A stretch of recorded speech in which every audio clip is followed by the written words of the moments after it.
rock local y descubrí una aventura musical.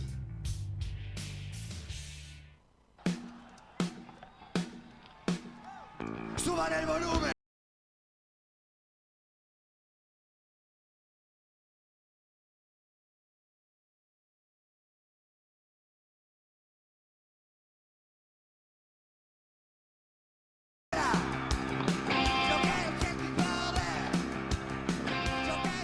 Continuamos en Toma la Ruta del Rock.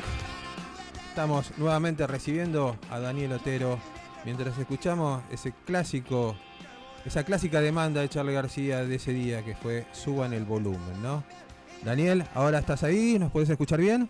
Sí, perfecto. Ahí está, bueno. Volvimos a la vieja escuela, al teléfono.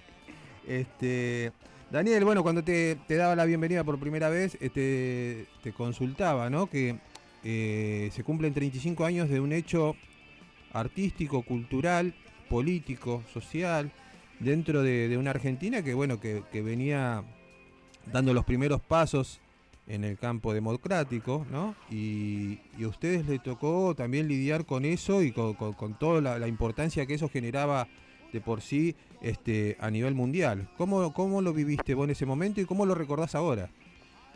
Bueno, son dos momentos muy distintos, que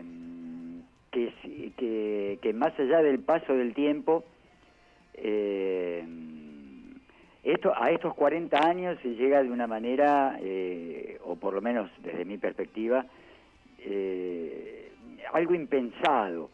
Recién me alegró mucho escucharlo a Charly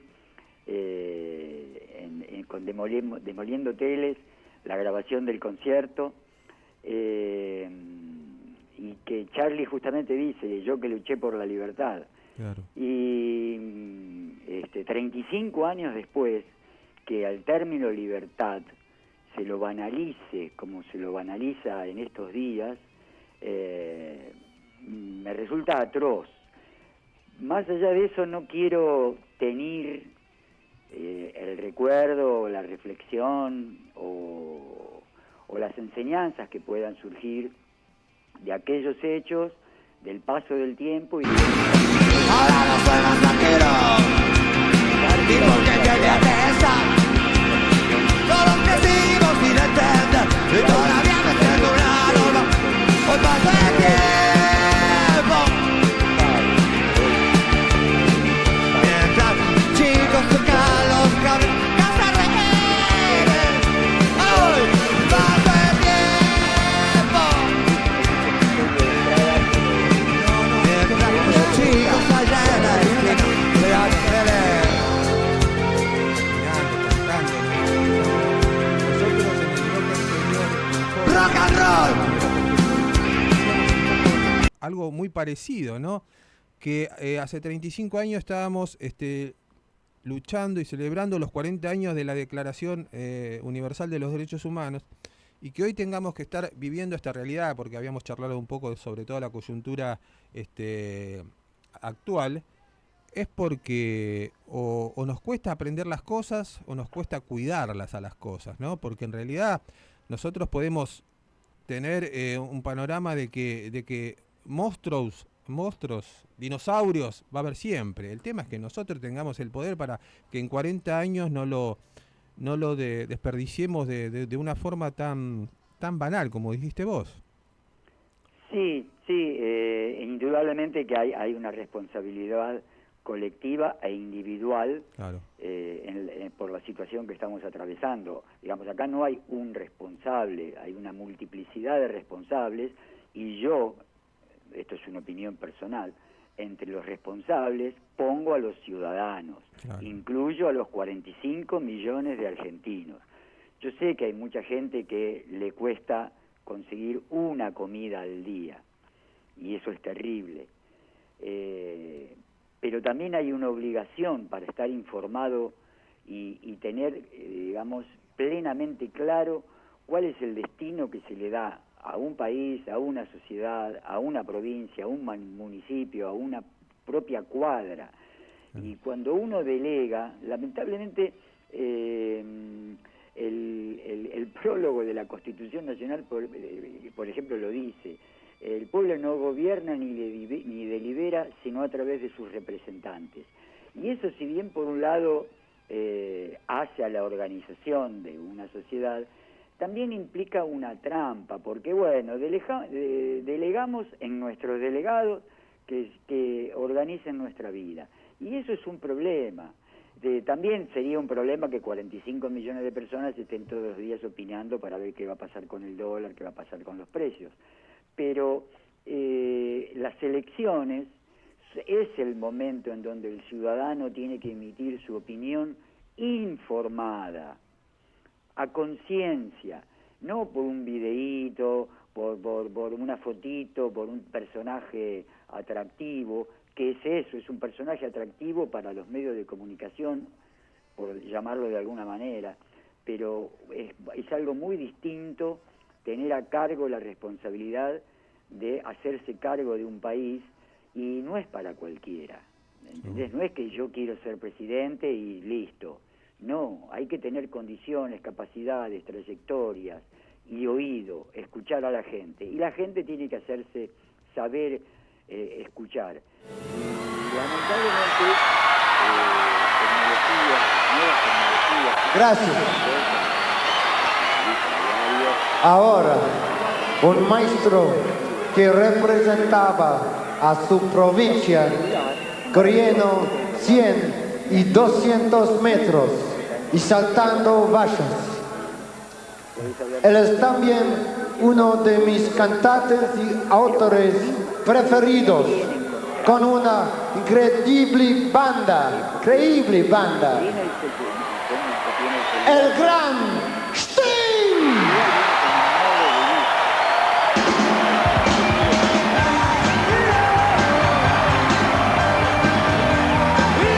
Y ver lo que querramos. No, es mentira.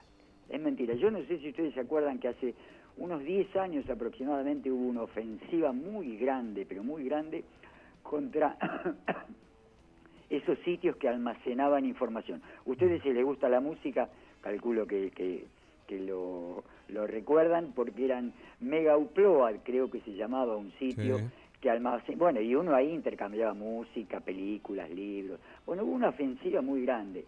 ¿Y qué significa eso? Además de los derechos de autor, que desde ya es un derecho que corresponde respetar. Pero ¿qué es lo que se buscaba? Que la gente no pueda ser dueña de su contenido, que los contenidos pasen por determinados lugares. ¿Cuáles son esos determinados lugares? Por ejemplo, las plataformas, en este momento, como Netflix, Amazon. O sea, no por nada, el dueño de Amazon es la persona más rica del mundo, Jeff Bezos. O sea, todo eso no es casual. Bueno, entonces, en todos los contenidos que recibimos, que recibe la sociedad mundial y la sociedad argentina en particular, se va configurando, creo yo, un ciudadano que se desentiende de sus obligaciones como ciudadano. Perdonen por la extensión, pero que es un tema... No, es un tema interesante. Primero, los conceptos que nos compartís. Primero, y viniendo de alguien de la comunicación, ¿no? De alguien que tiene una trayectoria dentro de la comunicación, y por eso el análisis tan justo y tan distintivo, tan simple de entender, porque muchas veces es eso, las cosas son mucho más simples de lo que nos las cuentan. Y hoy por hoy, haciendo un paralelismo con los de 35 años, estamos en una realidad donde tenemos que apelar de vuelta a la lucha de ideales, a defender los logros. Pero bueno, creo que todos desde nuestro lugar, y más desde los que tenemos la posibilidad y la responsabilidad de comunicar y de contar la realidad, tenemos que asumirla y actuar dignamente. Creo que lo único que le falta a muchos comunicadores es tener dignidad y honestidad intelectual, que bueno, eso creo que es una decisión particular de cada uno. Pero hablando de honestidad intelectual, tengo a mi compañero y amigo Jorge Flores del otro lado también. Jorge, ¿nos escuchás? Sí. Bueno, sí, estamos escucha? acá, dale, con Daniel. Sí, ¿qué tal, Daniel? Buenas tardes, Jorge Flores te saluda, ¿cómo estás? Un gusto. Hola, Jorge, ¿cómo estás? Un abrazo Bien, grande. me gustaría, escuché atentamente todo, ¿no? Me gustaría hacer una semblanza, ¿sí?, de Daniel Otero, qué es lo que todo... Yo soy periodista también, pero periodista de rock, un humilde periodista de rock, de música, pero creo que Daniel Yo también Otero, soy para uno. los oyentes, ¿no? Es lo Yo, que quizás muchos periodistas quisimos ser y no pudimos, por una causa, por otra, no nos dio el piné, como se dice a veces. ¿Por qué, no? Llegamos a Amnesty, pero antes de Amnesty existió también el Daniel Otero, que cubrió el juicio de las juntas, ¿no? Como corresponsal acreditado. Recuerdo que fue del 25 de abril al 12 de agosto aproximadamente. Me imagino todos los días, horas, escuchando el horror, ¿no? El horror supremo, para después llegar a Amnesty. Contanos un poco cómo transitaste todo ese periodo y si ha hecho mella en vos durante todo este tiempo. Bueno, ustedes tengan en cuenta que estamos hablando de hechos que cuando sucedieron, cuando yo, digamos, estuve involucrado en estos hechos, no tenía la menor idea que 35 años después, 40 años después, iba a ser recordado como un hecho histórico. Era algo que se vivía en la cotidianeidad.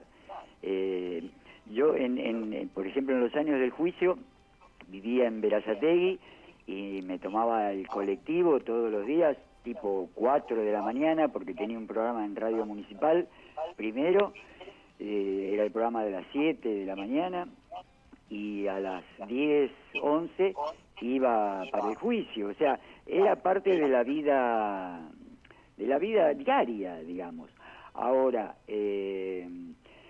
viéndolo o recordándolo en perspectiva,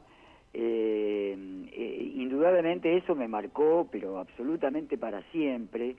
Es algo imborrable, pero no como un recuerdo que está ahí, un cuadro colgado de la pared, sino que definió gran parte de mis decisiones, de mi opinión, de mi manera de ver las cosas. Por ejemplo, el año pasado, cuando yo vi Argentina 1985, me permitió revivir mucho esos días del juicio, entre otras cosas porque la película fue filmada en el ámbito real. Entonces eran flashazos de volver a ese momento y vivir esa situación. Por ejemplo, cuando declara Adriana Calvo de la Borde, yo obviamente estaba ahí, y cuando terminaban su declaración los testigos, por lo general iban a la sala de prensa en los tribunales y hablábamos con los testigos. Y yo me acuerdo que con Adriana Calvo la acompañé a la parada de colectivo. Ella vivía en Banfield en ese momento. Y entonces, imagínense ustedes, si vieron la película 1985, lo que es el testimonio de Adriana Calvo, que tiene que ver con Florencio Varela, aunque la historia no lo reconozca todavía, por lo menos. La hija de Adriana Calvo de la Borde nació en Florencio Varela. Ella lo que cuenta es que la sacan del campo de concentración en el cual estaba en La Plata, la llevan a Banfield, al pozo de Banfield, y en el trayecto da a luz. Bueno, el lugar donde ella da a luz es en la rotonda de Alpargatas, delante del laboratorio de Abbott. Sí. Ahí, en esa banquina, nació la hija de Adriana Calvo de la Borde, sentada, atada, amordazada, con los ojos vendados en el asiento de atrás de un patrullero. Bueno, así nació. Bueno, imagínense lo que es tener contacto no con la historia, sino con la persona que les tocó vivir esa historia. O sea, 35 años después, 40 años después, escuchar una persona que dice que eso fue mentira, realmente me hace coincidir. Justamente hoy hay una nota en página 12 de un filósofo italiano, el título de esta nota, esperen que lo tengo acá porque lo leí hace un ratito. Bueno, era algo así como que estamos viviendo una época de demencia colectiva. Bueno, justamente eso me hace la confrontación del recuerdo de las charlas que yo tuve con Adriana Calvo y la negación 40 años después de lo que le tocó vivir a esa mujer, es, bueno, sí, realmente estamos viviendo una locura colectiva. No sé si soy muy pesimista, pero es lo primero que me sale. Ahora, no quiero meter a todo el mundo en esta bolsa, porque es el testimonio de Victoria Villarruel es el que los medios de comunicación le dan visibilidad. No le dan visibilidad a los cientos de miles, a los millones de argentinos que no pensamos como ella. Claro, perfecto. Sobrevolando, ¿no?, tu historia también, me gustaría saber cómo integraste el Consejo Directivo de Amnistía Internacional Argentina, ¿no? Lo cual es un cargo, de repente, bueno, con un poder significativo, ¿no es cierto?, para un muchacho, porque calculo que no eras muy grande de repente en esa época, en ese momento, y que después te llevó a poder organizar el concierto, ser parte. Contanos un poco cómo integraste, cómo llegaste a integrar ese consejo directivo de Amnesty. Bueno, o sea, la respuesta cortita, burocrática, sería fui elegido en una asamblea. Ahora bien, ¿cómo llegué a Amnesty? Amnesty es un organismo muy vinculado con la cultura rock. Nació en 1961 en Londres, que es contemporáneo al surgimiento de lo que se llama el rock británico.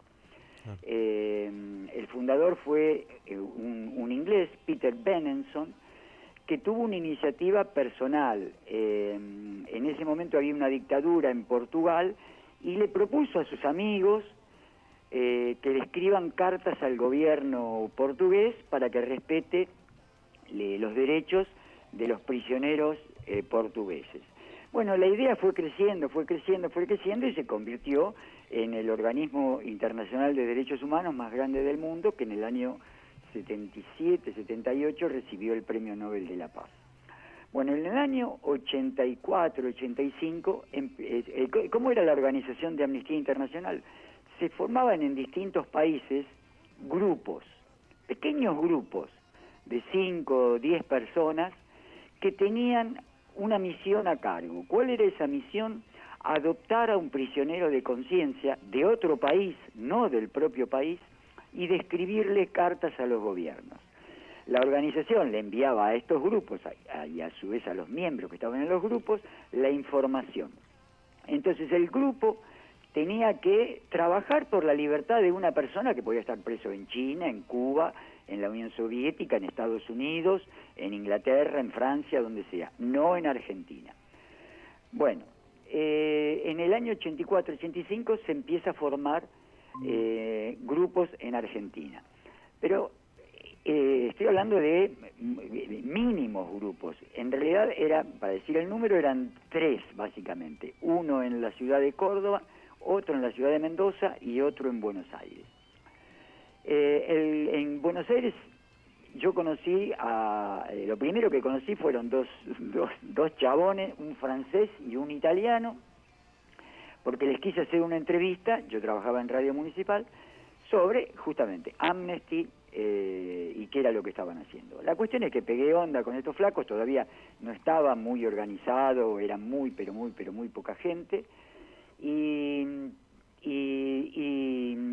digamos, con lo que era una entrevista periodística se convirtió en una amistad, y en mi interés en saber más de Amnesty y en participar de esta actividad. Lo primero que hicimos, para que entiendan un poco el grado de cerebre que teníamos, con el francés y con el italiano, nos fuimos a Chile en el año 85, todavía obviamente estaba Pinochet, que se hizo el Contracongreso por la Paz entre los Pueblos, simultáneamente al Congreso de los Ejércitos Americanos que se hacían en Chile. Entonces se reunían los generales criminales de todo el continente, y simultáneamente habría un grupo de delirantes reclamando por la paz. Para que se den una idea, la única manera de garantizarnos la seguridad era vivir en un convento. Nosotros pasamos esos días en Chile viviendo en un convento de monjas encima. Bueno, ese fue el comienzo, digamos.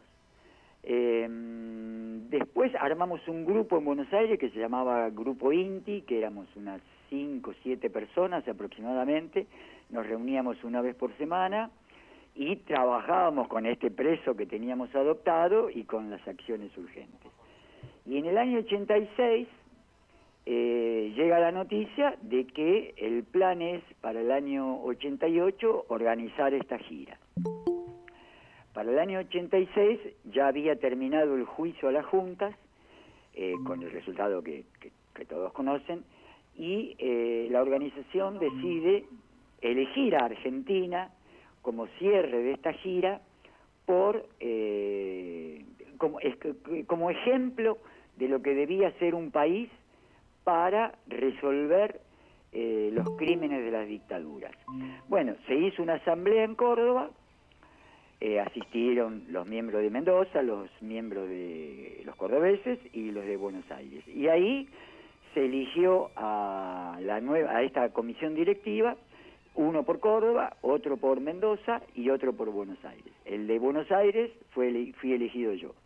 Y simultáneamente se eligió al representante de Argentina que viajaría a Brasil a la Asamblea Mundial de Amnistía Internacional, entre otras misiones, comenzar con los preparativos de este concierto, o sea, 2 años antes. Bueno, viajé a Brasil, Aguas de Lindóia era la localidad, y bueno, y ahí empezó la dinámica, digamos. Claro. Daniel, y llegando un poco a eso previo, ¿cómo veías la voz en ese momento, la logística o las instalaciones o la actualidad para hacer un concierto tan grande en Argentina? Bueno, había habido pocos, el de Queen, después algunas visitas como Sting o algunos muy pocos con la experiencia de esa. ¿Y cuál fue el rol de la organización de Greenback, ¿no? como hombre de la empresa? Bueno, ya que lo mencionás, voy al punto, que esto es casi anecdótico lo que te voy a contar. Nosotros, en la previa, o sea, en estos 2 años previos a la realización del concierto, nos opusimos a que Daniel Greenback fuera el encargado organizador de toda la logística vinculada con el concierto. No queríamos que fuera él. Preferíamos a otro productor que era Piti Ñunigarro, que era el dueño de Abraxas, sí, la productora donde estaba, por ejemplo, León Gieco. Hubo muchos músicos, pero bueno, el que estuvo más tiempo y el que hubo una asociación más profunda fue con Gieco. Fue el que organizó Ñunigarro la gira de Ushuaia a La Quiaca, por ejemplo. Bueno, nosotros no queríamos que fuera Greenback y tengo que reconocer que fue una actitud muy prejuiciosa de nuestra parte. Digamos, nuestro rechazo venía porque lo considerábamos un comerciante, una persona a la cual solo le interesaba el aspecto económico y de los derechos humanos no tenía ningún tipo de compromiso, vínculo, cercanía, no compartía. Bueno, pero quiero reiterar, fue nuestro prejuicio. Cuando terminó el concierto, a todos nos quedó claro que la ayuda de Daniel Greenback con nosotros fue imprescindible para que el concierto pudiera hacerse bien en todos los planos, incluido también el plano de los derechos humanos. Fue la persona que más nos ayudó. Y el concierto no podría haber terminado como terminó si no hubiera sido por Greenback. Cuando llega a la gira acá a Buenos Aires y se enteran cómo iban a ser los sets y los horarios, el manager de Bruce Springsteen consideraba que su set iba a ser muy tarde y el estadio iba a estar vacío. Y como este era el concierto que se grababa para todo el mundo, no quería que su pupilo dé un concierto ante el pasto. Por lo tanto, quería adelantar el inicio del concierto. La manera de adelantarlo era que no toquen León y Charlie. Nosotros ya habíamos arreglado tanto con León como Charlie que ellos iban a tocar, entonces se llegó incluso a la situación de que tuvimos que ir a explicarle a León y a Charlie de que no iban a tocar. Yo me acuerdo del viaje con otro compañero de Amnesty, manejaba él un Renault 12, no sé cuántos semáforos en rojo pasamos por el grado de bronca que tenía este flaco, que quería matarse antes de llegar, antes que tener que decirle a León que no iba a tocar. Bueno, la cuestión es que a Greenback se le ocurrió o se dio cuenta de algo que iba a significar que el concierto fuera como fue. Lo que planteaba el manager de... Hola. ¿Hola? Sí, te estamos escuchando, sí, Daniel. Sí. Lo que planteaba el manager de Springsteen era adelantar el set de Springsteen. Y eso significaba que el set de Peter Gabriel iba a tener que hacerse de día.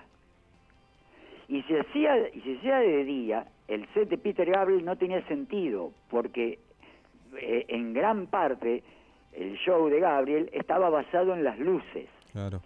Y si hay luz de día, las luces no tienen ningún sentido. Entonces les metió la interna al manager de Gabriel y al manager de Springsteen.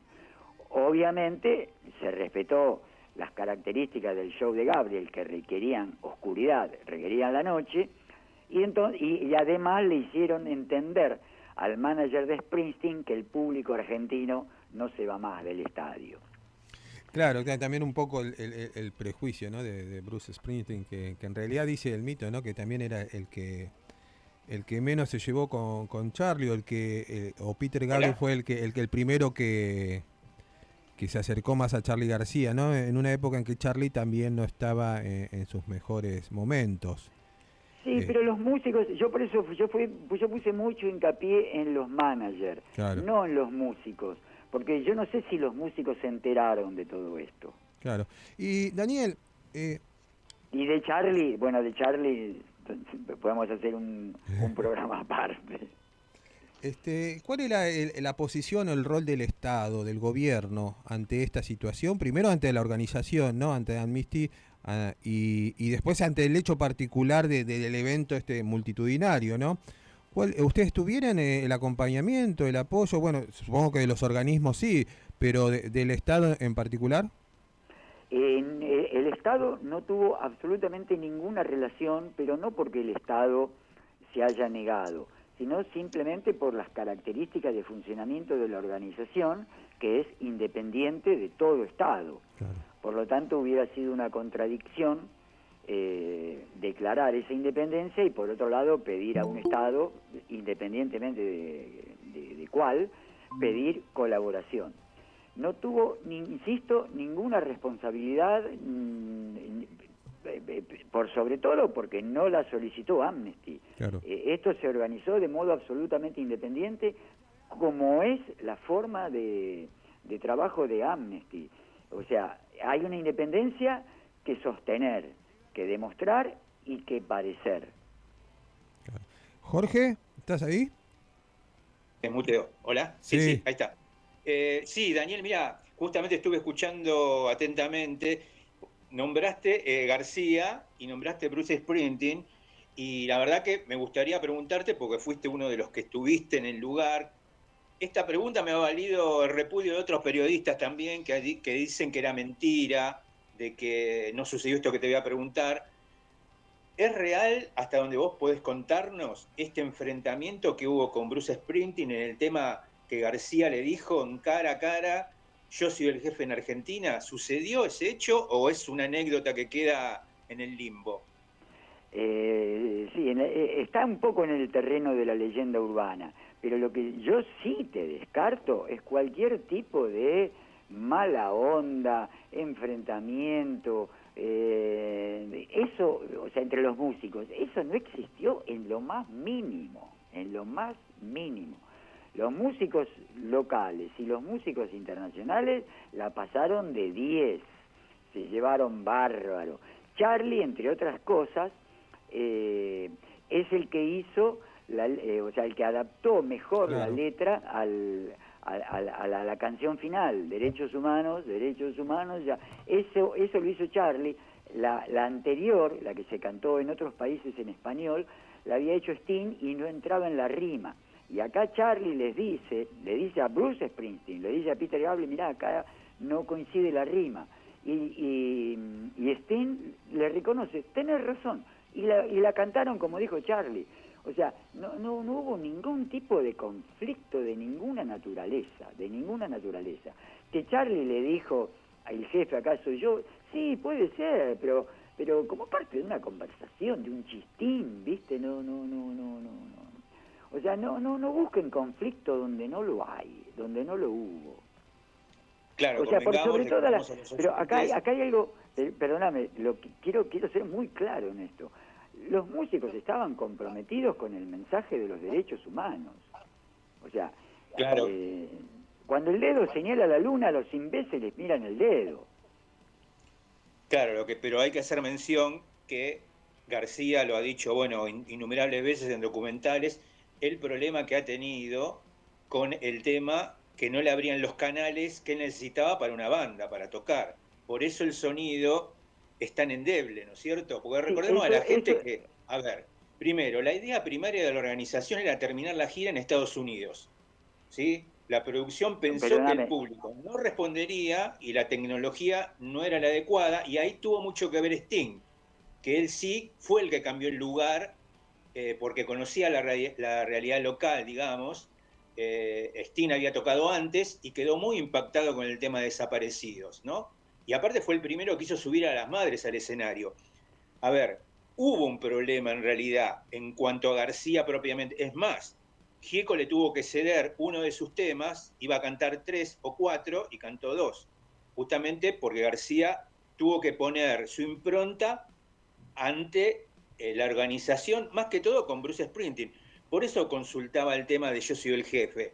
Hubo un problema, porque eso no hay que negarlo. Pero bueno, más allá de eso, sí, queda en anécdota, porque el show fue espectacular, yo lo vi desde abajo, ¿sí? Pero contanos un poco también cómo fue, me parece interesante. Pero permitime, hiciste muchas afirmaciones que yo, tal vez tenés razón, pero yo no las puedo convalidar. Es la primera vez que escucho que el festival, la gira iba a terminar en Estados Unidos. O sea, es la primera vez que lo escucho. Yo estuve en la Asamblea Mundial de Amnesty en el año 86, o sea, 2 años antes del concierto, y ahí ya estaba definido que se hacía en Buenos Aires. Y Bien, en ese viaje volví de Brasil, y en Río Grande do Sul subió Sting con su banda porque venían a tocar a Buenos Aires. O sea, Sting todavía no había tocado en la Argentina cuando Amnesty ya había decidido que el concierto terminaba en Buenos Aires. O sea, bueno. yo no pongo en duda lo que vos decís, pero lo que te puedo asegurar es que la información que a mí me consta es la que te estoy transmitiendo. Y, por supuesto, y lo del sonido, que tenés razón, ahí vuelvo al punto, hay que poner el foco o el dedo señalando en los managers, en los representantes, en las discográficas. Los músicos no estaban en eso. O sea, Peter Gabriel, Bruce Springsteen no le decían al sonidista, al argentino, bajale el audio. ¿Me entendés? O sea, pero bajo ninguna circunstancia ocurrieron cosas así. Ahora bien, los intereses de las empresas que había detrás de los músicos, los managers y qué sé yo, si tuvieron manejos, y bueno, ya, viste, escapa a mi conocimiento. Claro. Bien, esto último, a ver, también como leyenda urbana, ¿era en realidad que estaban invitados en un momento Mercedes Sosa y Goyeneche, pero se dio marcha atrás sobre esto? No llegaron a estar invitados, pero entre los nombres de músicos argentinos, de músicos locales que se barajaron, sí, estaba Mercedes Sosa y Goyeneche, como vos mencionás. Pero tengan en cuenta una cosa, el concierto de Argentina fue el único de toda la gira que tuvo 2 músicos locales. Y eso fue por la presión nuestra, porque considerábamos que representaban de alguna manera 2 vertientes distintas de la música argentina, de la música de rock, de la raíz folclórica, y entonces fue el único país del mundo que tuvo 2 músicos locales. Nosotros queríamos que fueran 4. Bueno, tuvimos que negociar y fueron 2. Claro, además 2 referentes también de la lucha, ¿no? La militancia por la vuelta a la democracia. Daniel, volviendo un poco ya al final del concierto, ¿qué crees que es lo que dejó, qué percibiste vos después de esos días post recital o el tiempo que vino después? ¿Qué es lo que dejó el concierto, ya sea en la gente, o en la comunidad, en la ciudadanía, como en la lucha o la militancia por los derechos humanos? ¿Cómo lo ves vos? Mira, sinceramente, en los días posteriores, yo te digo la verdad, me parece que lo percibo más, o lo empecé a percibir más cuando transcurrieron 2 décadas, que cuando se acercaba la fecha, de algún medio se interesaban por recordarlo, pero en aquellos días, yo me acuerdo que al otro día volví a la rutina, a trabajar, como siempre. O sea, no les dije, pero todo este trabajo fue voluntario. Claro. O sea, no éramos rentados. O sea, Amnesty no paga sueldos. Entonces esto era todo voluntario, que conseguíamos o nos escapábamos del trabajo y hacíamos este trabajo, y después había que ir a trabajar como todos los días. Claro. Así que la repercusión a nivel personal, digamos, fue prácticamente nula. O sea, más allá de la alegría de haberlo hecho, pero para mí la repercusión vino después. Por ejemplo, el canal Encuentro hace unos años hizo un pequeño ciclo de grandes conciertos, le dedicó uno, bueno, y así de otros medios. Yo creo que la repercusión se fue, o la valorización se fue viendo, o la fui viendo con el paso del tiempo. Claro, capaz, Daniel, que vos, bueno, como estabas ahí metido en la organización, en la coyuntura propia y además en tu ritmo de vida relacionado con esto, pero yo con respecto a quizás a la juventud que en ese momento nos tocó escucharlo por radio, también nos abrió la cabeza. Existía un lugar o algo que se llamaba Amnesty, ¿no? Entonces eso creo que también concientizó mucho a una juventud que capaz que falta de comunicación, que no tiene las herramientas que tenemos ahora de estar hiperconectados, pero que en ese momento, o sea, más en la década del 80, creo que teníamos un compromiso con todo lo que fue desde el inicio de la democracia, el juicio a las juntas o la militancia en un partido político, esa efervescencia de la juventud, ¿no? Y el Festival de Amnesty es como que vino a apoyar o a sostener un poco todo eso, a convalidar un poco, ¿no? Toda la militancia que se llevó adelante para la vuelta a la democracia. O no veías que, o sea, el panorama era como que decíamos, el panorama está un poco más abierto como para poder ver eso, aparte de que en lo artístico fue uno de los primeros conciertos de todos los que vinieron en la década del 90. Sí, creo que juega todo eso que vos estás mencionando, pero para entenderlo en su profundidad es necesario trazar algunos bocetos de lo que era la época. Claro. Porque, viste, comenzamos la charla hablando de la libertad. Y aquellos que hoy se llenan la palabra falsamente, la boca con la palabra libertad, falsamente, no saben lo que era vivir aquella época, aquellos días, y mucho menos saben lo que fue vivir la dictadura.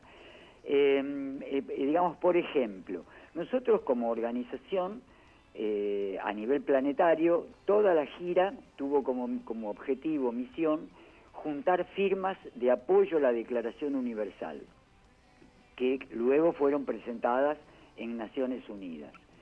Bueno, nosotros, como les dije antes, en Buenos Aires éramos 5, 7 personas, y íbamos a recibir en el estadio a 75.000 personas. ¿Cómo hacíamos para sacarle 75.000 firmas? ¿Me entendés? Era absolutamente imposible. Entonces, bueno, ahí tuvimos que buscar ayuda.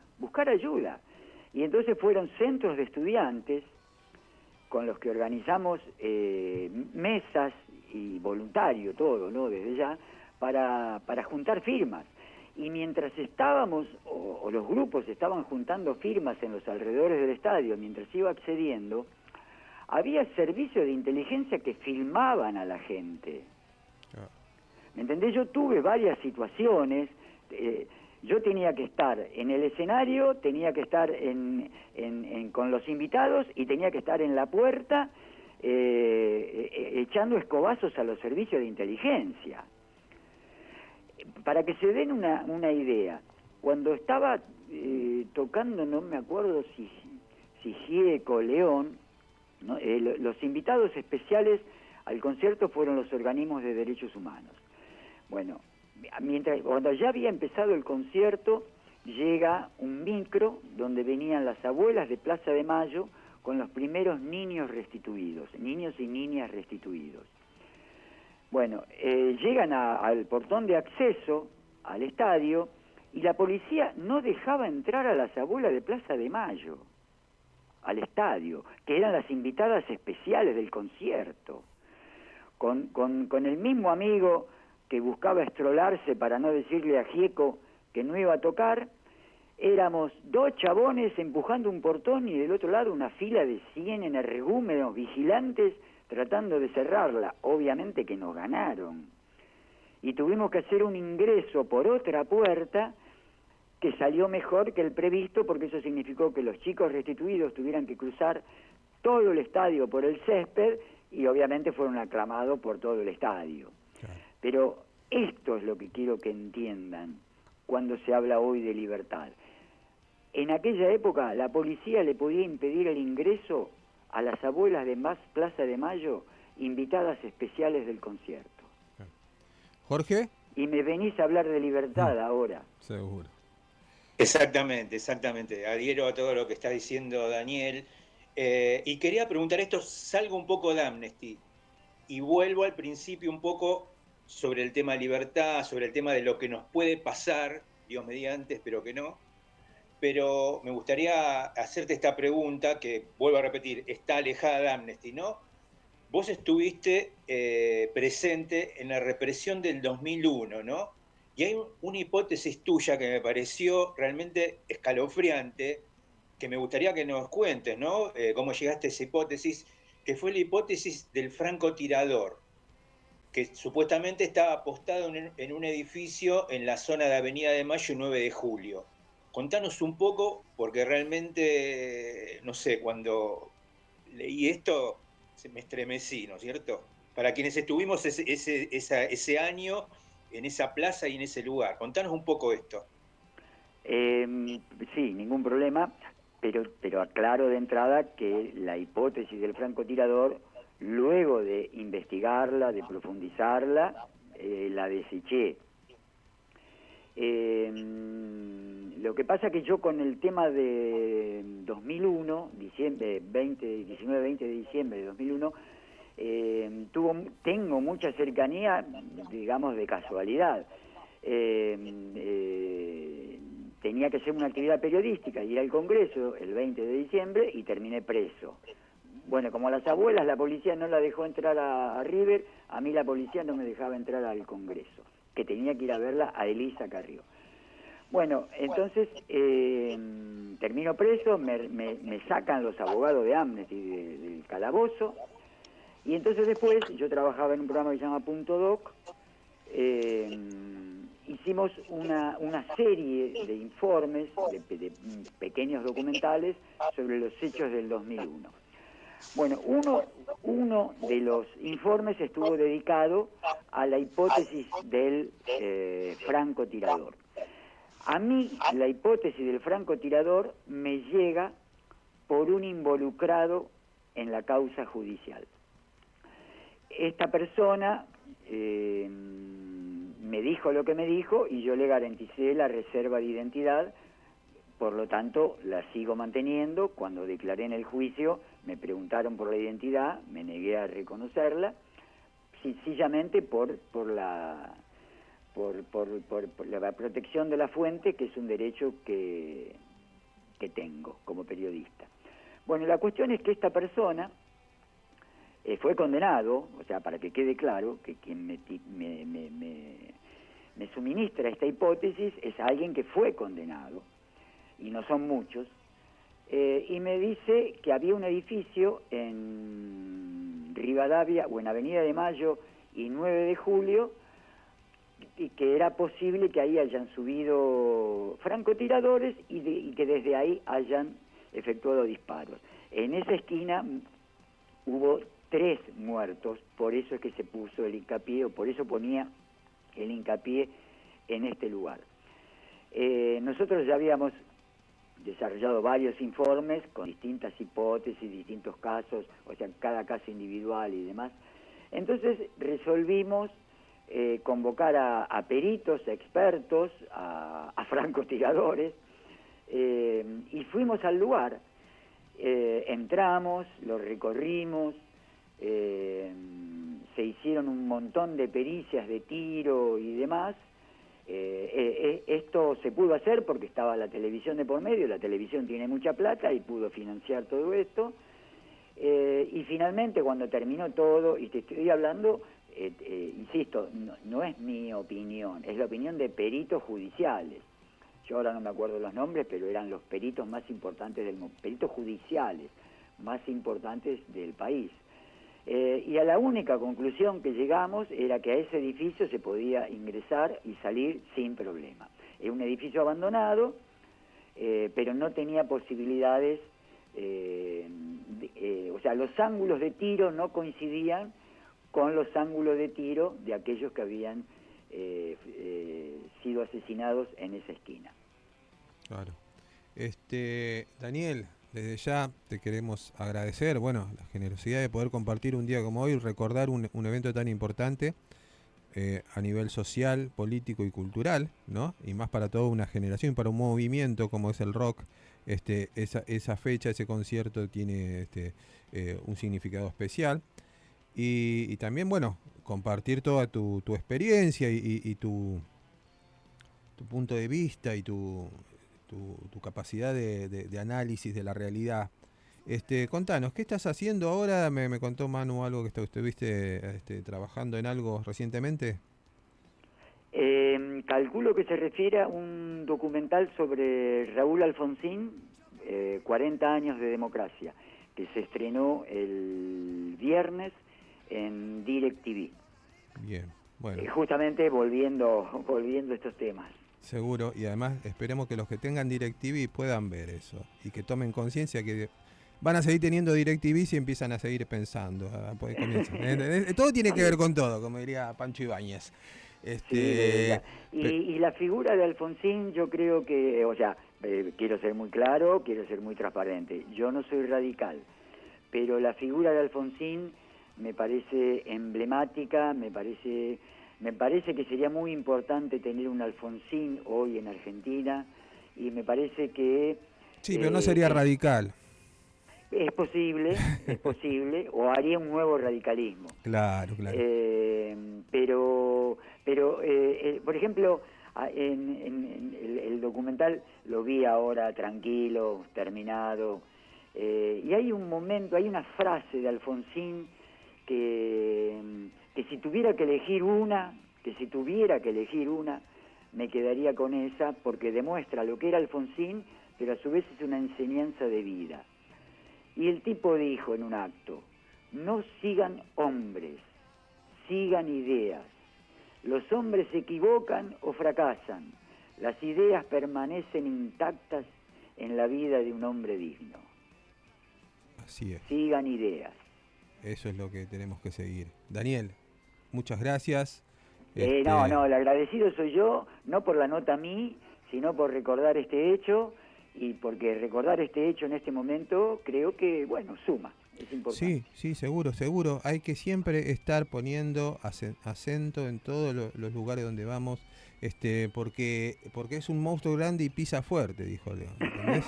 Entonces tenemos que estar con el cuero duro, tenemos que estar ahí, Exacto. en la trinchera. Así que, Daniel, Exacto. desde ya, muchas gracias a vos, obviamente a Manu por la gestión, un gran productor que me debía una, por eso... Bueno, saldó la deuda. Sí, hasta la semana que viene me debe una. Bueno, dale, llamame de nuevo y dale. Dale, gracias Daniel, y bueno, No, muchas gracias y estamos en contacto en cualquier momento. Gracias a ustedes y mucha garra, sigan con el programa que son necesarios. Gracias. Así pasó Daniel Otero, recordando ni más ni menos que el Festival de Amnesty Internacional del año 1988. Vamos a un pequeño break y volvemos ya con el próximo invitado.